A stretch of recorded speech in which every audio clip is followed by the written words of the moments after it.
전도 사도행전적 3. 우리 10월 중에 이제 우리가 가족 전도와 이웃 전도가 있는데, 그래서 이제 그걸 목표를 두고 지금 같이 전도에 관한 말씀을 나누고 있습니다. 사도행전 주로 말씀드리죠. 하나님을 믿지 않는 이 세상 사람들은 교회를 싫어하죠. 그 교회를 싫어하는 이유 중에 하나로 교인들이, 이 크리스천들이 길가에서 또는 어디에서든지 적극적으로 전도하는 것을 꼽습니다. 그래서 교회를 싫어해요. 교인들이 접근하면 그냥 어떤 분들은 이렇게 전도지 같은 거 주잖아요. 그러면 손을 탁 치면서 거절을 해요. 네.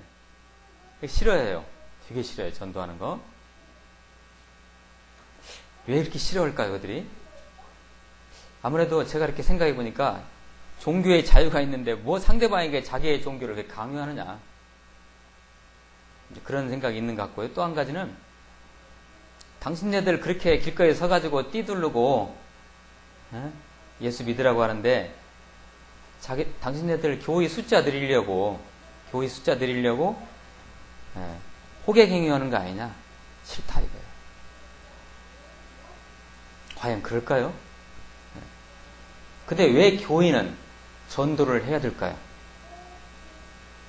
왜 우리 그리스도인들은, 예수님을 만난 사람들은 왜 예수를 전해야 될까요? 왜 교인은 선교를 목숨을 걸고 해야 됩니까? 왜 교인은 하나님의 생명의 복음을 목숨을 걸고 전해야 됩니까?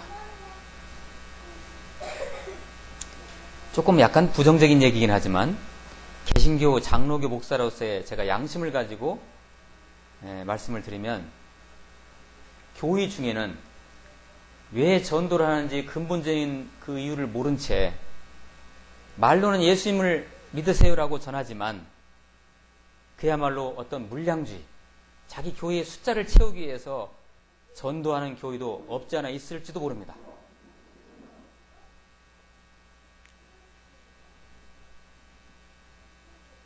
그래서 아마 모르는 몰라도 숫자를 많이 불려가지고 일종의 교회 사업이잖아요.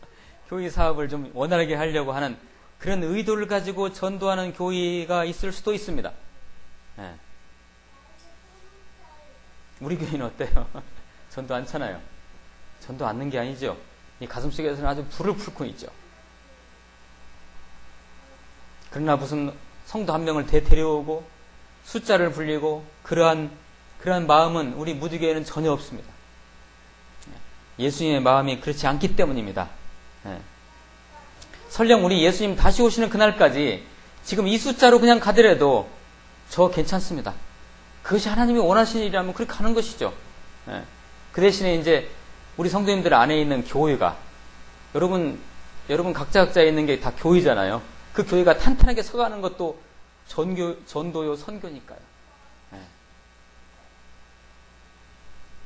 가장 실질적인 문제로서, 우리 교회가 숫자가 많아지면 얼마나 좋겠어요. 그건 좀 실질적인 문제로서, 교회도 하나의 기관이잖아요. 예산이 필요로 하고, 무슨 하나님 일을 하려면, 그러면 뭐가 필요해요? 재정이 필요하잖아요. 그래서 어쩔 수 없이 성도들이 많으면 그 덕을 볼 수가 있지요. 모든 재정이 다 헌금으로 충당되기 때문에요. 뭐 나라에서 돈 주는 거 아니잖아요. 우리 교회에다가. 실은 나라에서 우리가 돈 받아야 되거든요. 어떻게 생각하세요, 여러분? 나라에서 돈 받아야 돼요. 우리 김구 선생님께서 뭐라고 하셨냐면, 교회 하나가 세워지면, 그 동네에 교회 하나가 세워지면 파출소 10개라고 그래요. 파출소 10개 세워진 거랑 똑같다고 그래요. 그만큼 그 동네가 정화되고 깨끗해지는 거예요. 우리 돈 받아야 되는데.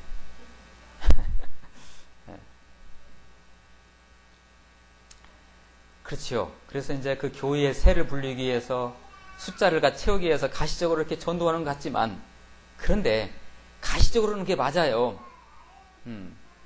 그런데 여러분 중에 혹시 이런 생각을 하신다면은 정말 교회 다니는 게 얼마나 은혜가 안 되겠어요. 그렇죠? 교회 다니는 게 은혜가 안 되는 거예요. 저 목사님은 나를 갖다가 헌금 내는 사람으로 생각하겠다. 그럼 은혜가 안 되잖아요. 근데 이게 이렇지 않습니다, 실은. 전혀 그렇지 않아요. 만약에 그런 생각이 우리 마음에 든다면은 주로 불신자들이나 세상 사람들이 그런 생각을 하겠지만 이것은 교회를 향한 하나님의 뜻과 역사하심을 전혀 모르기 때문입니다. 교회의 비밀을 몰라서 그래요. 교회의 비밀을. 교회가 이 땅에 세워진 것은 하나님이신 예수님께서 육체로 이 땅에 계셨을 때 하셨던 그 일을 하라고 세워주신 기관이죠. 그 일이란 뭘까요? 예수님 이 땅에 오셔서 뭐 하셨어요? 많은 백성들을 살리셨죠. 치료하시고 복음을 선포하시고 그 다음에 가르치시고 그 일을 그대로 하라고 하나님께서 이 교회를 세워주신 거예요. 그러니까 이 교회가 예수님의 몸인 거예요. 예수님이에요. 예수님. 예수님이 하시는 일을 그대로 하라고 이 땅에서. 사람을 하나님 앞으로 인도하는 일이죠.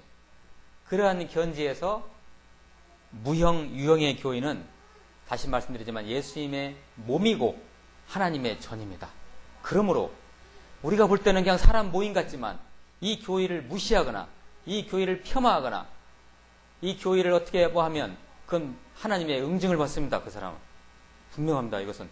교회는 살아있습니다. 하나님의 몸이고 예수님의 몸이고 우리 하나님의 전이기 때문에. 그렇습니다. 정리하기를 원합니다. 창조주 하나님께서는 하나님의 영광을 받으시기 위해서 이 우주 만물을 창조했습니다. 우주 만물을 창조하신 분이 하나님이신데 왜 창조했을까요? 우리를 위해서요? 아닙니다. 하나님 당신의 영광을 위해서, 당신이 영광을 받으시기 위해서 만들었어요. 여러분, 도자기공이 도자기 왜 만들어요?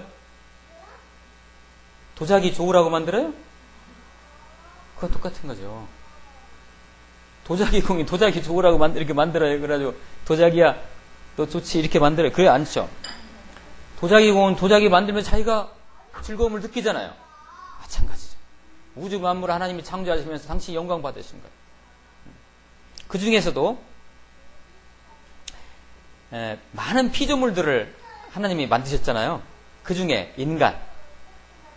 이 인간도 피조물이잖아요. 영어로 creature라고 하죠.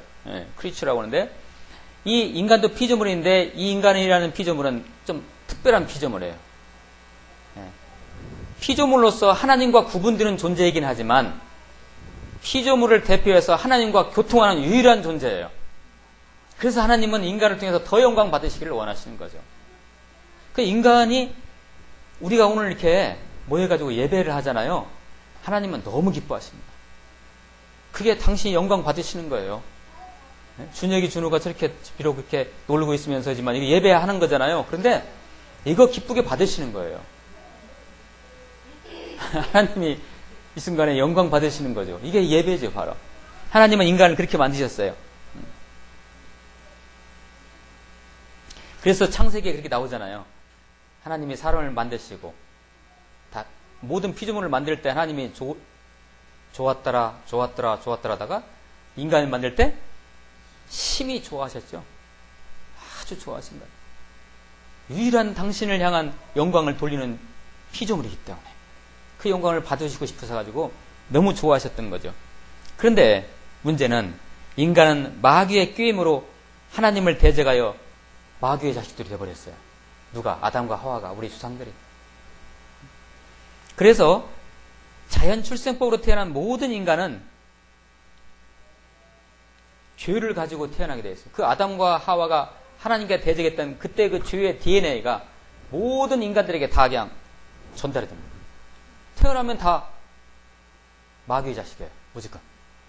어둠의 존재들이죠. 그러니까. 하나님의 영광을 나타내야 하는 대표 피조물인 인간이 그렇게 됨으로 말미암아 하나님께서는 영광을 못 받게 됐던 거죠. 인간을 통해서. 그래서 그것을 회복시키기 위해서 하나님께서 자신이 직접 희생의 대가를 치름으로써 인간의 구원의 길을 열어놓으셨죠.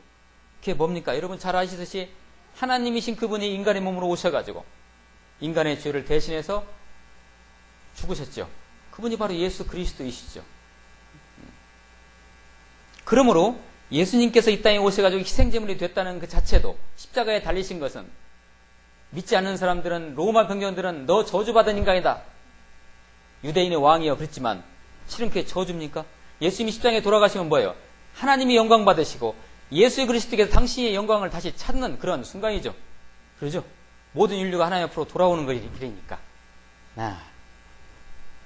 하나님이 손수 창조하신 인간들, 그 인간들을 살리시려고 손수 인간으로 오셔서 제물 드시고 죽으셨지요. 그러나 모든 영광은 하나님 우리 구주 예수 그리스도가 받으시기 위해서입니다. 그러므로 자, 마귀의 자식된 인간을 하나님 앞으로 돌아오는 것이 누가 영광 받으신다고요? 하나님이 영광 받으시는 거예요. 왜냐하면 그들을 통해서 하나님이 예배를 받으시고 그 영광을 받으시기 때문에. 그러므로 전도는 누구를 예수님 앞으로 이끈다는 것은, 하나님 앞으로 이끈다는 것은, 복음을 전한다는 것은, 선교한다는 것은 우리 성삼위 하나님이 최고의 영광을 받으시는 그분들의 최종 결과물입니다. 아주 이것이요, 이 전도가 가지고 있는 비밀이 놀랍습니다. 그래서요, 우리 하나님이 영광 받으세요. 그 한 영혼이, 천하보다 귀한 한 영혼이 하나님 앞으로 돌아오는 그 순간에 우리 하나님은 영광을 받으신다니까요. 할렐루야. 마귀에게 빼앗겼던 인간을 다시 당신의 품 안으로 되찾아오는 것이기 때문에 그래요. 여러분 한번 생각해 보세요. 집 나간 자식이 돌아왔을 때 죽었으리라고 생각했던 자식이 살아서 돌아오면 부모 심정이 어땠을 것 같아요? 그 심정이죠. 오늘 하나님 영광 받으시는 거예요. 근데 하나님께서는 전지전능하시기 때문에 이 인류를 구원하는 일, 사람들을 구원하는 일, 이 일을 우리 하나님께서는 어떻게 해요? 한 번에 직접 하실 수도 있겠죠. 하나님이시니까요. 그런데 하나님께서는 우리 사람들을 통해, 우리 믿는 자들을 통해서 그 일이 수행되게 함으로써 영광을 받으시기를 원하시는 거예요.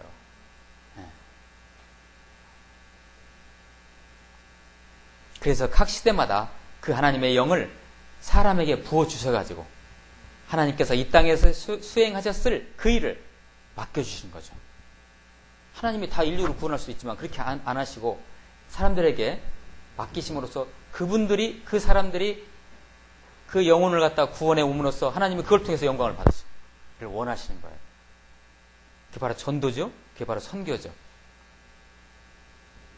AD 1세기에 그러한 사명을 아주 지독히도 받은 한 사람이 있었습니다. 누구였을까요?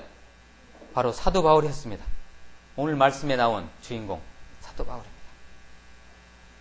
사도 바울은 다메섹에서 초자연적 빛을 체험하고, 여러분 다메섹 도상에서 예수님을 만났잖아요. 부활한 예수님을 초자연적으로 체험을 하죠. 삶의 변화를 가져온 이 바울은 온전히 하나님 예수 그리스도를 전하는 삶을 살아왔습니다. 오늘 말씀에 나온 그대로 때로는 겸손과 눈물로, 또는 때로는 시험을 당하며 주를 섬기면서, 때로는 때를 얻든지 뭐였든지 그 복음을 어디에서나 입만 열면, 누구를 만나기만 하면 사도 바울은 예수 믿으라고 전했던 것이죠. 유대인과 이방인을 가릴 것 없이 튀는 대로, 그러니까 유대인이나 이방인 가릴 것 없이, 내 가족이나 이웃이나 가릴 것 없이 다. 오늘 말씀은요, 오늘 우리가 읽었던 이 말씀은 우리 사도 바울이 이 전도 여행을 했어요. 그 당시 사도 바울이 전도한 그 지역이 그 당시로 말하면 전 세계예요. 그 당시 세계관으로는. 그렇죠. 우리가 지금 다 딱 보니까 지구가 있고 이렇게 알지만 AD 1세기 때는 사도 바울이 다녔던 그 땅이 그 전 세계였어요. 전 세계를 다니면서 사도 바울은 복음을 전했던 것이죠. 그림을 한번 펼쳐주세요.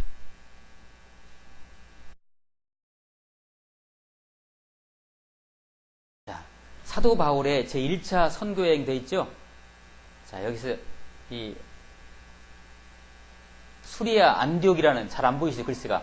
여기서 출발해가지고 이렇게 해서 이렇게 다시 돌아왔죠? 이렇게 해요? 이게 1차 전도여행이에요. 그 다음 이게 2차 전도여행, 선교여행이네요. 그래서 예루살렘에서 출발해가지고 안디옥 해가지고 쭉 해서 다시 어디로 돌아왔어요? 예루살렘으로 돌아왔죠. 예, 이게 이제 이 전도여행의 코스인데 왜 예루살렘으로 돌아왔냐면요. 예루살렘에 성전이 있죠. 예, 본교회로 돌아오는 거예요. 그러니까 이것을 선교적인 용어로 선교의 구심력적 뭐라고 그래요? 다시 돌아오는 거예요. 이렇게 해서 예루살렘 3차 한번 봐주세요. 예, 이 지도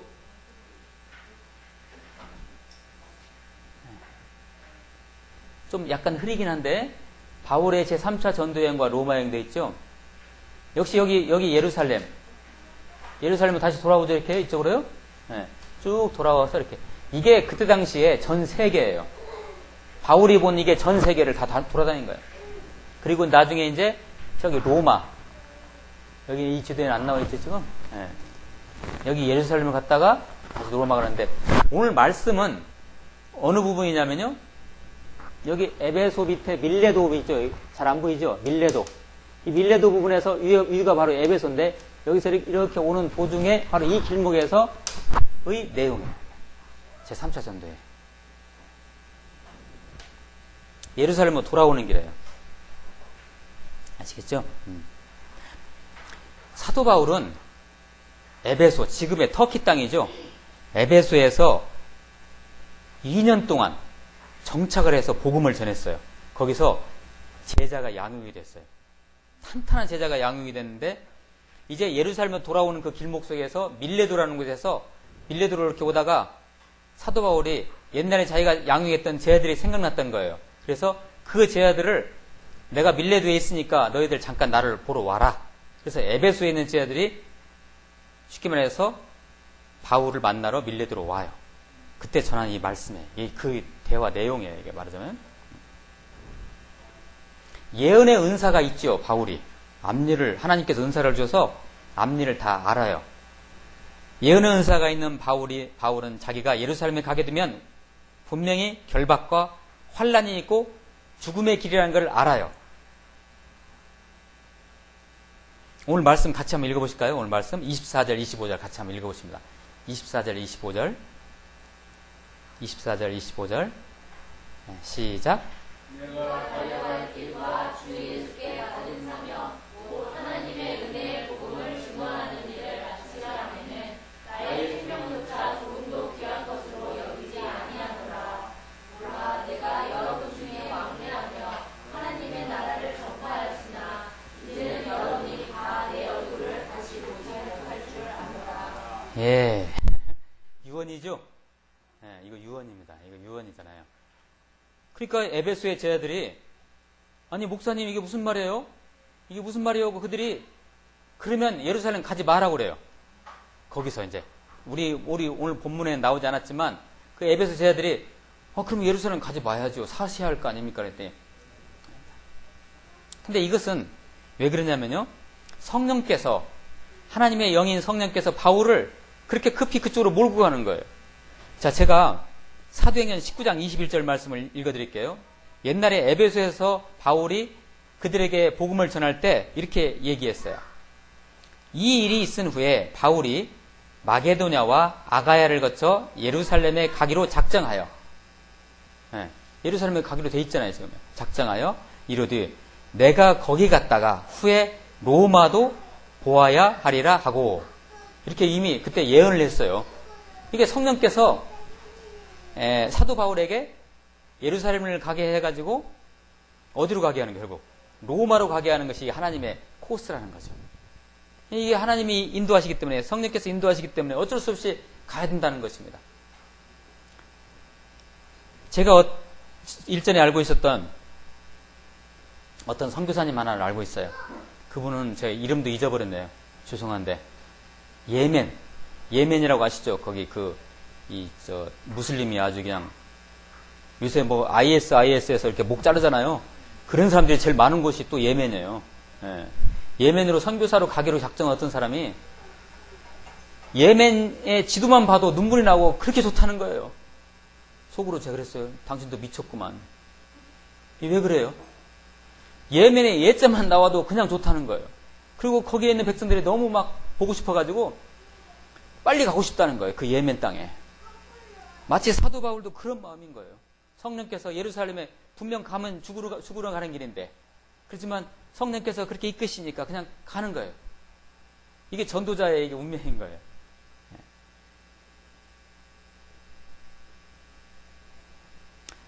우리 성령께서는 바울을 일단 예루살렘으로 인도하시고, 거기에서 죄수의 신분으로, 거기서 이제 죄수의 신분으로 로마로 보내시려는 계획을 이미 세우셨던 것입니다.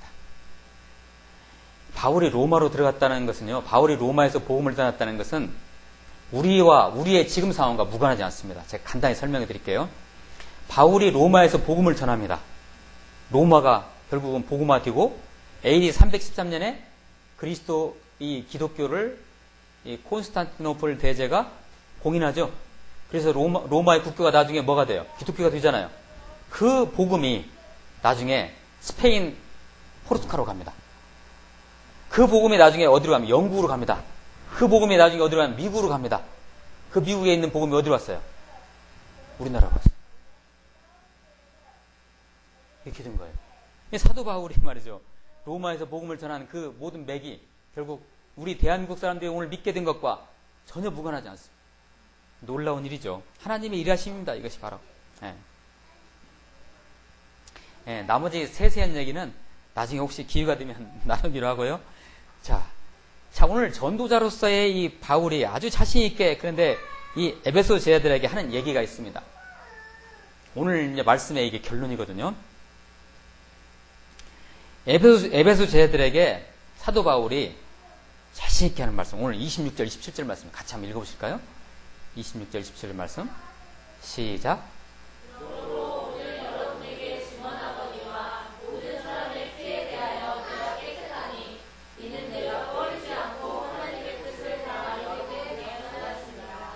예, 아멘. 이게 무슨 얘기 같아요? 그 이해를 돕기 위해서 제가 말씀을 하나 써왔어요. 에스겔 말씀을 같이 한번 빨리빨리 읽어보실까요? 자, 에스겔 33장 1절에서 7절 말씀. 자, 그들의 피에 대해서 내가 깨끗하다고 사도 바울이 얘기했죠? 이게 무슨 얘기인지 이 말씀을 읽어보시면 이해가 가실 거예요. 자, 같이 한번 읽어봅니다. 1절부터 시작.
길죠? 이해가 가시나요? 이거 강의하면 오늘 하루 종일 걸려요. 그러니까 못하겠습니다. 제가 설명도 약하고요. 이것을 제가 풀어서 설명드릴게요. 어떤 사람이 나야가라 폭포 위를 배를 타고 가고 있어요. 조금만 더 가면 폭포가 있어요. 폴이.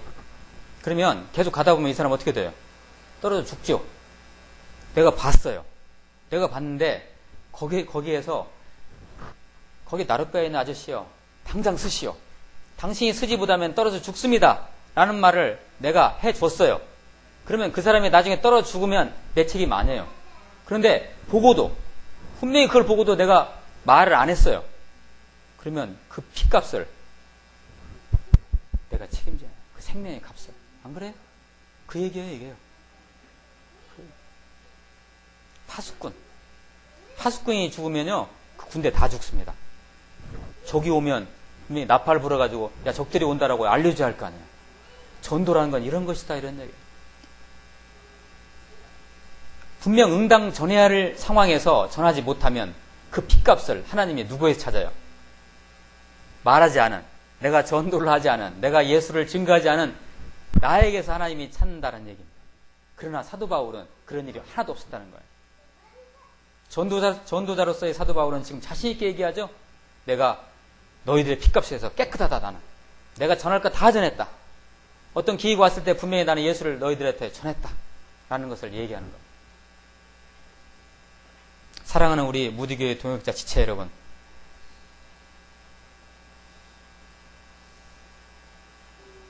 여러분들은 여러분의 가족들과 이웃의 피에 대해서 깨끗하십니까?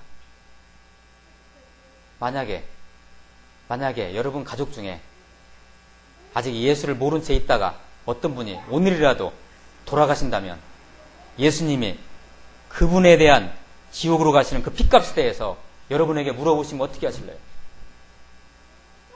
네가 응당 전할 수 있었는데 네가 못 전해가지고 네 엄마나 아빠가 네 동생이 지금 지옥에 간다 한다면 그 핏값을 우리에게 물어보신다면 저와 여러분 어떻게 하실래요?